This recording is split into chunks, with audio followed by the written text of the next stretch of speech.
reefs are more than just for beauty. 500,000 people rely on corals for fishing and tourism. The small animals are also bringing hope for new drugs to treat diseases like cancer. Coral polyps form their hard shell to be protected from predators. The shells are made up of calcium carbonate skeleton. The corals even filter seawater.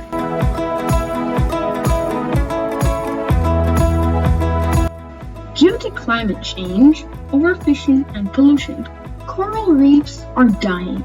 Scientists found out that if you put coral reefs in just the right spot, they can survive. Some scientists say that some strategies to saving coral will only last until the world leaders do action on climate change. Water pollution is also a problem for coral.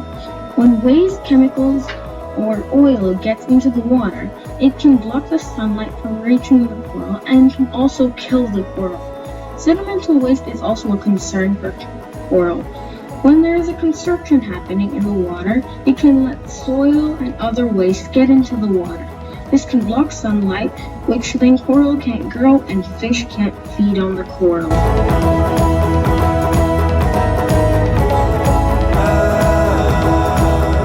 Corals get their color from algae living inside them. When corals are in stress from the heat or pollution, they release the algae in them, turning white or bleached. Some studies show that corals turn neon colored when in stress. Corals that are bleached are still alive, but eventually die from hunger and look brown from the algae grown on them.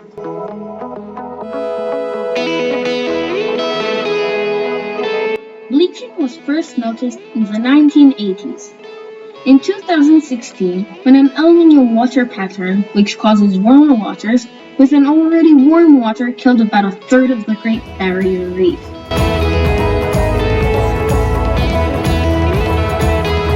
About 4,000 fish species and about 25% of marine life depend on corals. Fish that depend on coral help grow the algae on the coral and to have sunlight to breathe. Coral covers only 1% of the ocean's floor. Corals are shelter for small fish and help them grow. Corals also protect fish from predators. There is a poison called cyanide, which is used to stun fish, but coral has a different reaction. It goes into the little animals of the coral and kills it. Some Asian countries use dynamite to make it easier to fish, but this can kill the coral. Tourism is also a problem for coral. Building and business operations, irresponsible tourist behavior, boat anchoring, and accidental grounding are a few ways corals are destroyed. Divers, snorkelers, and tourists usually damage corals by playing with them, stepping on them, or touching them because they don't care. And because they don't know it will hurt them.